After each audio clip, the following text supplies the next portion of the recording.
Hello, fellow fantasy sports fans. Welcome to MFSN The Hub's Fantasy Baseball Waiver Wire Show every Thursday at 4:45 p.m. Eastern, 1:45 p.m. Pacific.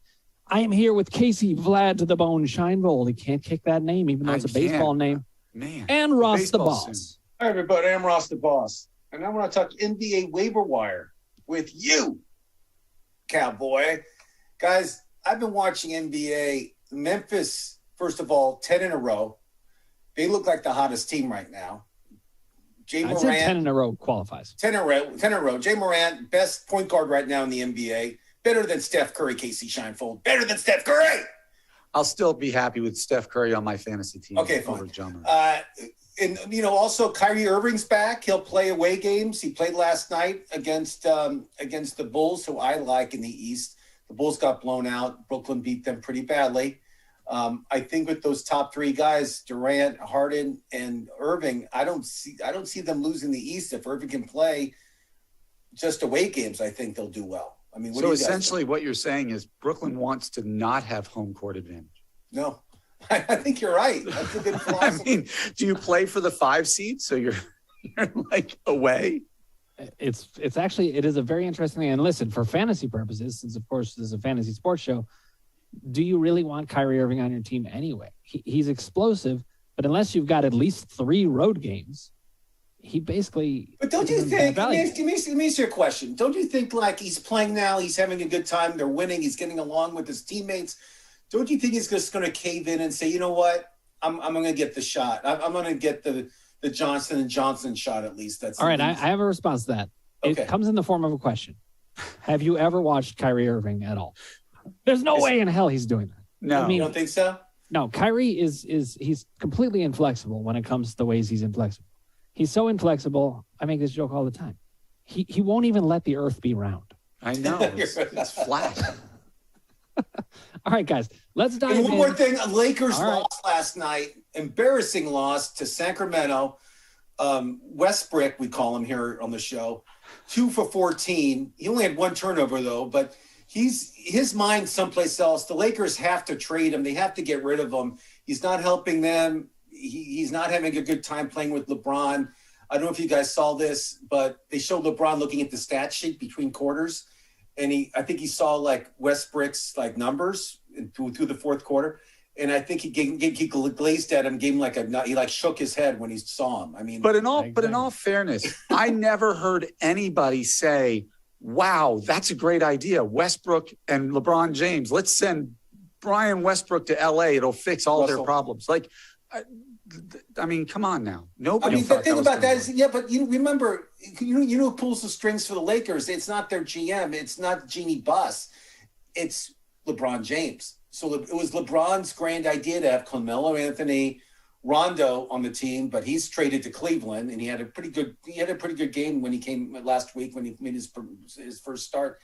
And it's like it's LeBron's fault. I mean, it's totally LeBron's fault. And this is what I don't understand. And then we're going to dive into actually basketball, which is what people are here for. But I don't understand why somebody looks at, and this is the same thing about Kyrie. Why do you look at Russell Westbrook and expect that he's going to be any different than he's ever been?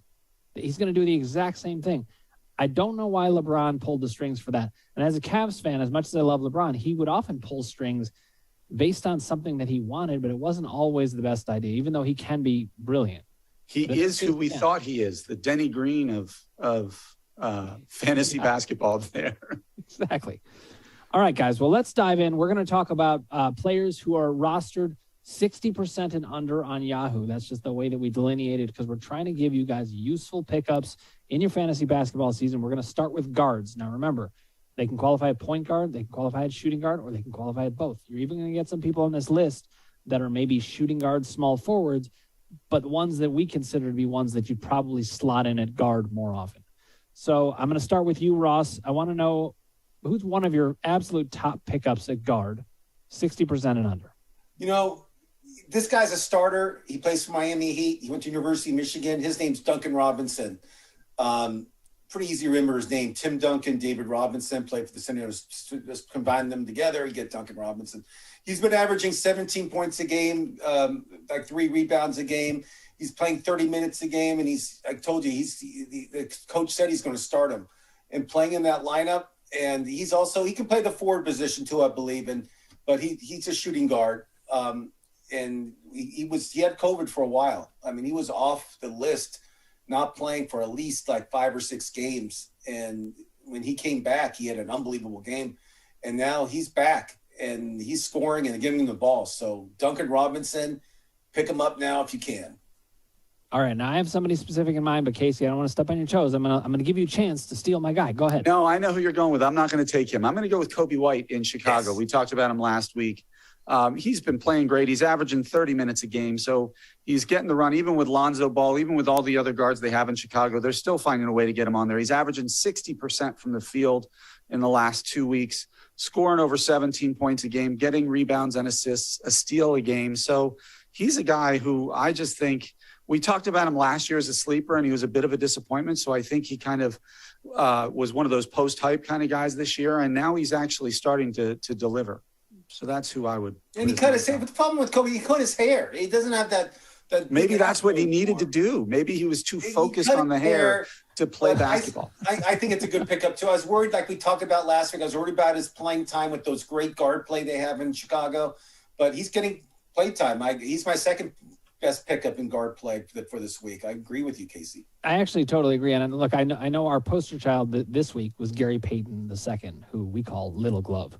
We can explain that some other time, but he is the Glove's child, so that's a little hint.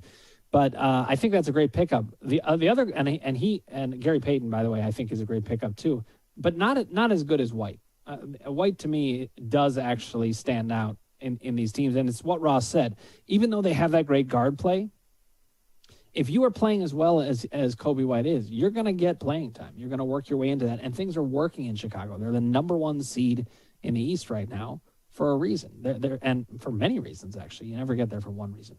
They're playing very well together. One other guy that I want to mention, though, aside from Gary Payton, and especially because of his steals. Remember, you want to look for guys that help you with particular stats. Terrence Ross I've always really liked. He's not going to win you leagues, but if you get a couple of guys like Terrence Ross on your team, that can win you a league. That filling out your roster with players like him really matters. And one of the reasons why is you can always get a guy like Terrence Ross at some point. They end up floating onto the wire because they go cold for a couple weeks and they're not holding their value so much. Well, Terrence Ross, over the last 2 weeks, 53rd ranked overall player, not far off from Kobe White.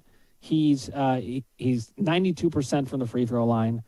His shooting isn't nearly as good as Kobe White in the last 2 weeks, but he's hitting threes. He's got over 21 points scored in the last 2 weeks as well. You guys know that's kind of the grouping that I like to look at is the 2 week period because it's long enough, but it's also not too short or not too long to draw conclusions because you can see people who are averaging great numbers over the season but have been bad for an entire month. You don't need to play with somebody that cold. But Terrence Ross is a guy that keeps performing over the years. I feel completely comfortable with that pickup. He's 49% rostered. Anybody else that we need to mention in guards, Ross? I like Caldwell Pope, 31 minutes a game in the past 2 weeks, 14 points, 4 rebounds. Again, if you're in a bad spot and if you need some guard play, he also plays forward too. But he's an average pickup. But like you said, Terrence Ross, I like him a lot better than him. But if he's not available, go after Caldwell Pope. What do you guys think about Patrick Beverly? I was just going to mention Patrick Beverly. I think right now he's playing great. He's getting 25 minutes a game there in Minnesota. He's averaging 2 steals and a block as a guard. Those are pretty good numbers. 6 boards, 6 assists the last 2 weeks. Yeah. To go along with double-digit scoring. He's putting up numbers across the board. His shooting percentage, I'm not sure how great that is. Let me just check. I mean, 43% is not great the last 2 weeks, but 87% from the line, 2 3-pointers a game. He's doing a little bit of everything for you. So I certainly had him as the one I was going to mention next. Yeah, I mean, being a Clipper fan, I despise him just because I feel he was a thorn. I think he did not help the Clippers last year in the playoffs. And I think kind of a problem Ross, child. He's a hothead. The Chris Paul shove from behind, we all know about. Oh, remember that play? It was unbelievable. It was horrible. But again, and Ross, like I think you bring up an important point. There are some players who you just don't like. I don't like them. I'm a Clipper fan too, and I don't like contributors because they're going to make you enjoy your roster less. At the end of the day, you want to like your team. So it's absolutely true. That's an underrated point. You know, you're looking for the best team, But is it worth it to pick up a guy that you hate? You can argue whatever you want, but I call this the Grayson Allen rule. I see Grayson Allen, he's putting up numbers that are worthy of rostering, and I just won't do it. Except I did do it. I compromised my own rule, picked him up for like a week or two, and I hated it the entire time. And remember, Anthony Edwards is back, so Patrick Beverley's playing time is going to go down. That's true. So you got to look out for You got to look at that stat too. And I didn't see how much time he played last time with Anthony on the courts, but you got to pay attention, especially with COVID going on and players going on these protocols and being gone for 2 or 3 games. You got to pay attention to all that stuff that's going on, especially now, because like for example, like Whiteside, who's one of Dan's favorite players, he was going to be because Gobert's gone. Now Whiteside filled in and had a great game. Now he's gone because of COVID. So you don't know what's going on. As soon as Dan starts showing him love, he's going to do poorly. As long as Dan's not loving on him, he does great. He had a great game, and then he's on COVID. He's on the COVID list now, so he's not going to play for at least a week. Yep. Well, fool me once, fool me twice, fool me 3 times, fool me 4 times. That seems to be the way it goes. Whiteside, I'll pick him up if he's available when he comes back off COVID. All right, now listen, it wouldn't be a waiver wire show if Alec Burks didn't come up somewhere. Alec Burks. He sounds like a British butler. And he's the 26th overall player in terms of the total stats. You know, if you look at average stats, it might be different, but he's putting up some numbers. I never feel comfortable recommending Alec Burks. He's injury prone. He's streaky, but he's a player I'd consider. Yeah, here's my biggest problem with him. He's averaging over 10 shots a game and shooting 31% from the field in the last 2 weeks. Like that can just submarine an entire category for you. I agree. He's putting it up across the board right now, and he probably can provide value. And if you're taking the strategy of punting a category and you decide field goal percentage is where you're going to give up or give away the point, then he's a great pickup. But if you're trying to compete there, he can really hurt you. Well, I have good news for you guys. I actually dropped him in our league we have together. So yeah, he's a free agent. I'm looking at that he's a free agent, and yet I'm not picking him up. One of you bozos can get him. Go ahead. I might look at it, but you know, this is another key point that we often make. We do this show on Thursdays in part because you're going to be midway through your matchup, and you do have to make those decisions. So a guy like Alec Burks, he could help you win this week for sure. If he's got 2 more games coming up and you're already tanked in field goal percentage, he's a great pickup right now. You know, in fantasy basketball, a lot of it is about these guys that you can pick up and drop. The back end of your roster is going to be turning over a lot of the time. All right. Anybody else before we move on to forwards? All right, Casey, I'm going to give you first crack at forwards. I know you didn't want it, but I'm forcing it upon you anyway. I'm going to go with somebody I mentioned last week, and that's Herbert Jones in New Orleans. I think in the last 2 weeks, he's averaging almost 50% from the field. He's playing 33 minutes, so he's getting playing time.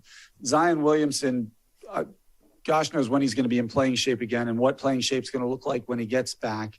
But he's shooting almost 50% from the field, 90% from the line. I'm a big fan of him right now. He's getting 2 steals and a block a game to go along with double-digit scoring point, not double-digit points and rebounds, but he's also hitting threes. So I'm a big fan of him right now if you want somebody who's going to help you across the board. All right, Ross, let's see if you steal my guy. Go ahead. I'm not going to. I'm going to tell you somebody that's really low percentage owned. He signed a 10-day contract a couple weeks ago. Now they signed him for the whole year. It's Lance Stevenson for the Indiana Pacers. Lance has been in the league for a while. He's a good example of somebody that COVID actually helped him because all these teams need to sign more players because people go on this COVID list. Lance came out the first game, made his first 10 shots in a row, had over 30 points. It was unbelievable. The past 2 weeks has been averaging 11 points, three rebounds, 5 assists. He's been playing really well. Indiana loves him right now. He's getting a lot of playing time, and I think his numbers will just go up and up and up. So Lance Stevenson, for me, is a good pickup right now. You know, I feel like I can never get the association of Lance Stevenson whispering in LeBron's ear out of my head. Do you remember that play? Yes. That was great. I remember that very well. Some players are just known for like one thing that they did that was kind of, Kind of like Iverson stepping over to Ron Liu in the Sixers. Kind of like Chris Webber calling a timeout in the national That's true, except those guys are also known for other things. I'm not meaning to diss Lance Stevens, because actually he's a huge talent that just never quite panned out. And he's mostly known for the whisper. Ruben Patterson, the Kobe stopper, or whatever he called himself. There you go. All right, the guy that I was worried you might steal, even though worried is a little bit too strong of a word. I was going to be completely fine no matter what. Gary Harris, Orlando. He's a shooting guard, small forward. He's ranked 48th overall as a player in the last 2 weeks and 34th overall in the last 30 days.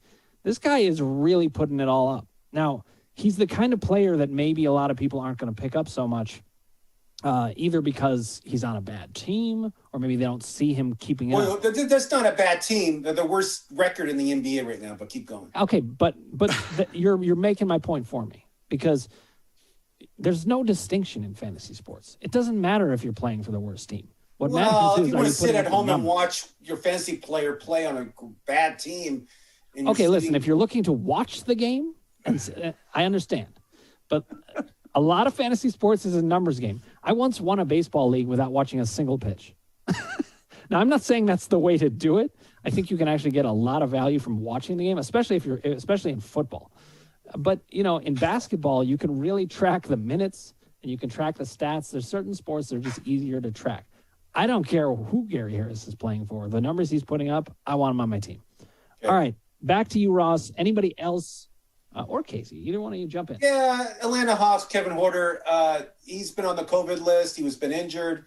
He came back the past 2 weeks. He's been averaging 15 points a game, 3 rebounds, 3 assists the past 2 weeks. He's getting playing time. The Hawks are a weird team this year. I thought they would have a great season because they played so well in the playoffs. They're not doing that great, but doesn't matter. Like you said, you can play for Orlando and you still have great fantasy stats. It doesn't matter. But I like Kevin. He's a real scrapper.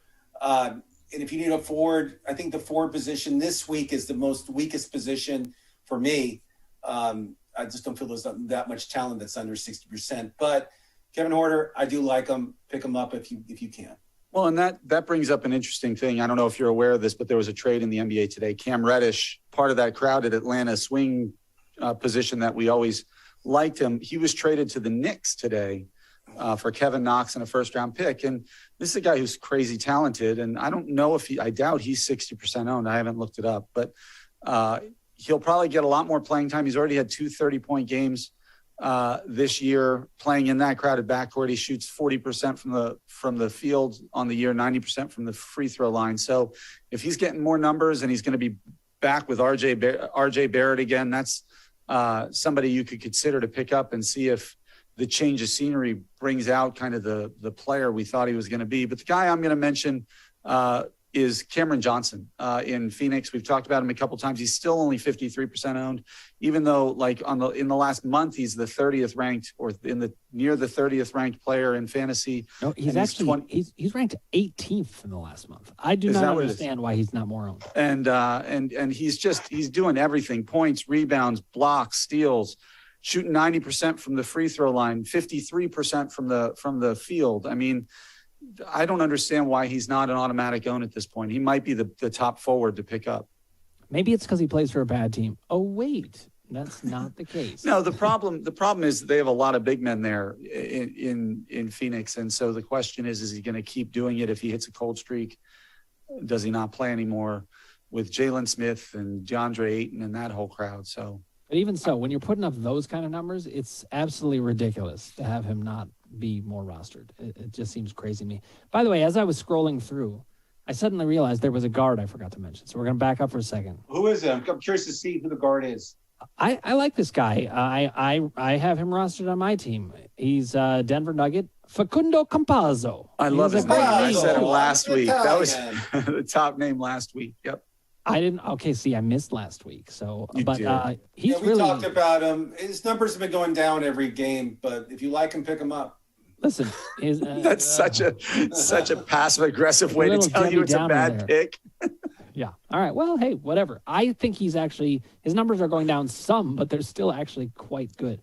Let me ask you guys this: Speaking of a guy whose numbers are currently going down, I don't know what to think of this guy because I had him before and I cut him. But Royce O'Neal, he's a little hard for me to figure out. I had him and he went on a good run and then he was putting up just absolutely terrible numbers. They were so reprehensible that I had to cut him. But when I look at his numbers still, he's still putting up good numbers. Is Royce O'Neal somebody you guys would be picking up right now? Well, I mean, because his numbers are mediocre at best. He's not a point scorer, so don't say, "Oh, he doesn't score points." He's more of a rebounder. He's a finesse player. He's good defenseman. He's kind of like a fourth wheel. He's not going to He's not going to be involved in the offense that much in Utah. Utah has a lot of great players. Utah, if they win the West, I won't be surprised. O'Neal's a position player. I mean, No, I agree. But the fact that you called him a fourth wheel, we've got to back up. He's a fourth wheel. I mean. He's not even a third wheel. He's like the fourth. He's like your fourth alternative that you would let shoot the ball. He's the sixth wheel or seventh wheel. He's an odd number. Trying to be nice. But Royce O'Neal is one of those guys that seems like we talk about week in, week out as a potential pickup, but nobody to get excited about. And so certainly if your team is devastated by COVID or the injury list and you need somebody who can play that forward position for you, who's not going to hurt your team, then I think he's a guy. But if you're looking for somebody who's going to make a difference, I don't know. I just don't see it. But did you guys talk last week about Amadou Diallo? I know we talked about him 2 weeks ago. I've had him. I dropped him. His numbers he's been going. Another guy that, if you look at his numbers, they've just been going down every game. He's pulling a Facundo Campazzo. There's somebody I want to mention for Brooklyn. We talked last week about Nicholas Claxton at center and how well he's doing. And I'm bringing in, but Claxton is hurt now and he's out. And the guy they brought in, I'm mentioning him because he only qualifies as a power forward so far, even though he's playing center for him right now. And that's Day'Ron Sharpe. Only 8% owned. Not much is known about him, but he's had 2 great games in a row. And the stat line last night is crazy. 20 points and 7 boards with 1 block before fouling out 22 minutes into the game. Wait, say that again. 10 for 14 with 20 points in 22 minutes because he fouled out 22 minutes into the game. So Casey, before tell me halftime. Where did he go to college? What's his background? I will look right now. Hold on. And how do you pronounce his name? He went to North Carolina. He's a Tar Heel. And how do you pronounce his name? Day'Ron Sharpe. Sharpe. Oh yeah, I do remember him. He's a rookie, correct? Yep. First round pick of of Brooklyn last year at the 29th. I'm going to pick him up right now, and I'm dropping Westbrook right now. Yeah, you should have done that a while ago. But he reminds me a little of, remember like Robert Williams of a couple years ago, where the guy would come in and be so efficient as a minute per minute kind of player, but he got in such foul trouble that he could only play 14 minutes a game, 16 minutes a game, whatever it was. Yep. No, that's an interesting pickup. But he's only power forward, or he's not a center. He only qualifies a power forward now, but if he keeps filling in, I'm assuming he's starting at center for them with Claxton being hurt. I'm assuming, I don't know what the rules for Yahoo are. Dan, maybe you do, but whether it's 5 games or 10 games, like in baseball, to qualify at a new position, but. Well, you can look that up in baseball, and I'm going to check that in a second. But I would say one of Yahoo's rules is don't assume. Don't. Very bad. I'm kidding. I was supposed to make you laugh, Casey. All right. Listen, Otto Porter Jr., here's another guy. He should be floating on and off of rosters. I'm not saying he's the greatest pickup. He's even had a bad last week, but his minutes are going up. And he's a valuable player if you need rebounds. He does put up a decent amount of points, actually, relatively speaking. He steals and blocks. He's another one of these, as Ross would call him, a fourth wheel. As Casey or I would call it, an 8th wheel. I'm not saying Otto Porter is the greatest pickup, but he's a good guy to fill in, and that's part of what we're supposed to do here. He's the fourth wheel on a tricycle. He's a fourth wheel on a tricycle. Well said. We're here to recommend people that are going to be on these fringes that you could use on your roster. Okay, guys, anybody at forwards before we move on to center? The only one I have is this guy filled in for the Greek Freak when he was like hurt, or was he? Yeah, he was hurt. Is Jordan Nawada. And I thought after the Greek Freak came back, I thought he'll be back on the bench, which he was for a couple games. But now he's been playing 30 minutes a game. He's been averaging 15 points a game in the past 2 weeks, and he's been getting rebounds. I mean, I think it's a guy they have to keep playing. I mean, I thought his playing days were over. I thought it was done. But now he's getting playing time, and he's producing. So for me, if I need a forward and I'm kind of stuck there, Jordan's not a bad pickup. I want to ask you about somebody, Ross, because you're my resident Clippers expert. Amir Coffey, with Paul George being hurt and all the fear about him coming, whether or not he's going to come back this season, what are your thoughts on him? Because the last couple of weeks, it seems like he's playing pretty darn well. I mean, I love Terrence Mann, as you know. We talked about it many times, the Florida State alumnus. Coffey's been getting a lot of playing time. I'm not a huge fan. I like Morris Sr. better. Kennard's been hurt. He'll be back. But Coffey, he's getting a lot of playing time. And if you need a forward, he's a streaker. He's not, again. Okay. And the news in LA is that Paul George is not coming back this season. That's the news. So if you have Paul George and you can trade him, do it now. I'm sure everybody knows they probably know the same information I know. But Paul George is a 90% chance he won't be hitting the floor the rest of the season. Yeah, and listen, if I could go back in time and trade for Anthony Simons because Damian Lillard is going to be now out for 6 to 8 weeks, I sure would have. You when people are kind of having injuries drag on, especially the superstars, sometimes you want to trade for their backups for cheap because you never know what's going to come. Yeah, I wish I had done it. I mean, yeah, the Lillard, yeah, he's going to be out practically the whole fantasy season. So there you go. If you can now, trade him, I have to say, now, Ross, you said that forwards were the weakest spot. I find that centers usually are the weakest spot. You're finding that's not the case this week? Well, I think this week there were a few centers that I did like. And again, it's only one center usually start at the position, usually. So there's like 2 or 3 guys that I do kind of like in the center position compared to like forwards where sometimes you start 2 or 3. So just in the whole like process of how many is available compared to the other position. It's a very good point. Yeah, the pool is a lot. Not many players are qualified at center compared to forwards and guards. Right, which kind of makes it seem like they would be much more rare to find a good center. But the fact that you really mostly just need one, you can probably find one. So, Ross, who should we be picking up? He came back last night. Robin Lopez came back. Not the Lopez from Milwaukee, but his twin brother came back. You know what his nickname is? What? You've never heard him be called Sideshow Bob? Oh yeah, that's right, because of the hair. And he plays for the worst team in the NBA, the Orlando Magic. But he came back last night. He had played 31 minutes, 16 points, 11 rebounds. It's not too bad. And he's a streaker. I know there has some injuries and some guys out with COVID, but if you need a center for the next 10 days, Robin Lopez could be your guy.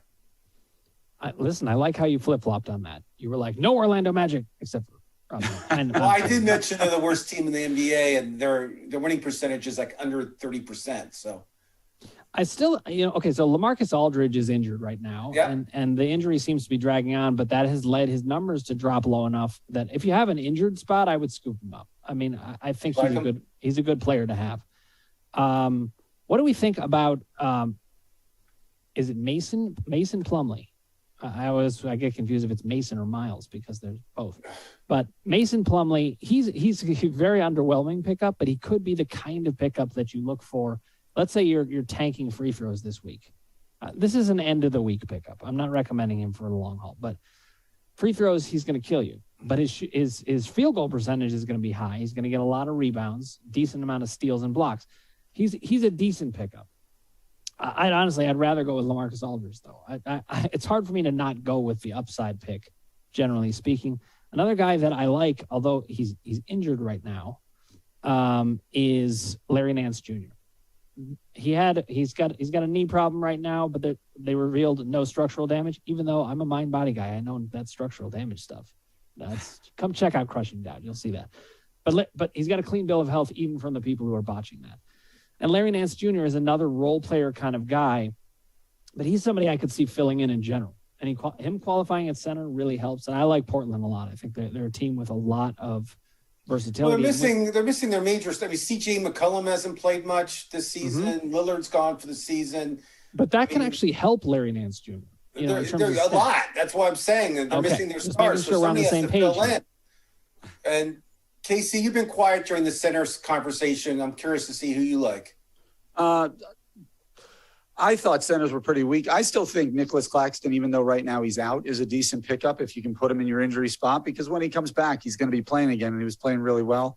But guys, we always mention Maxi Kleber in Dallas. Stop at Maxi Kleber real quick. Okay.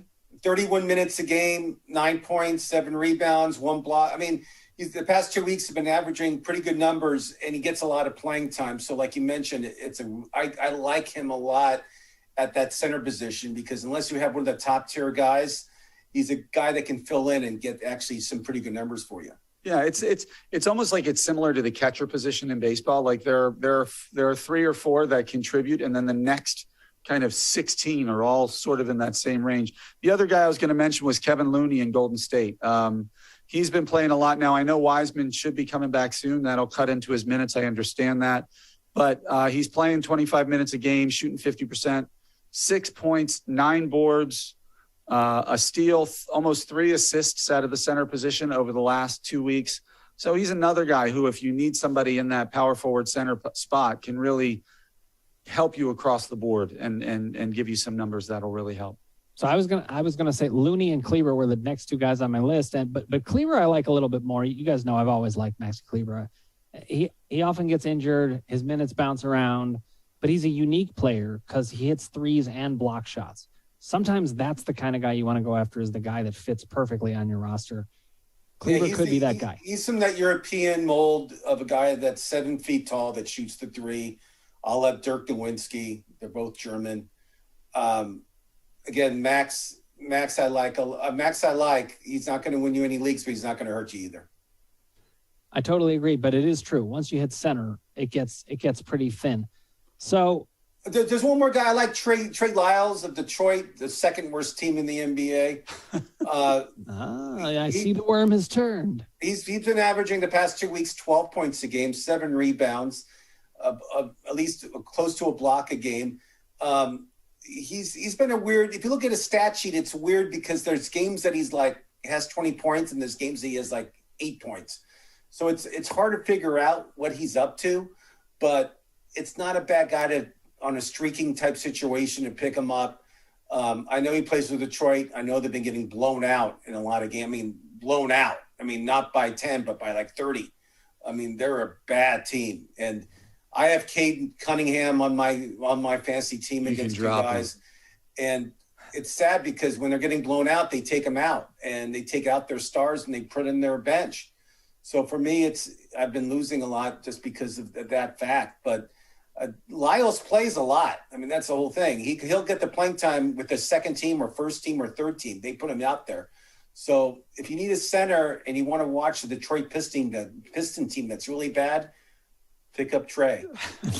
Is there, by side note and unrelated, is there a worse sports city to be a fan of right now than Detroit between the Lions, Tigers? Well, the Red Wings are playing really well. Are the Red Wings good? The Red Wings are playing really good hockey. So okay, well, there you go. I got to hand it to Detroit. They're supposed to have the worst season ever this season, and the Kings are playing well, the Ducks are playing well, and the Detroit Red Wings are playing well. So okay, but those other big 3 are just Lions, horrible. I mean, who's won a playoff games in the latest? The Lions or the Bengals?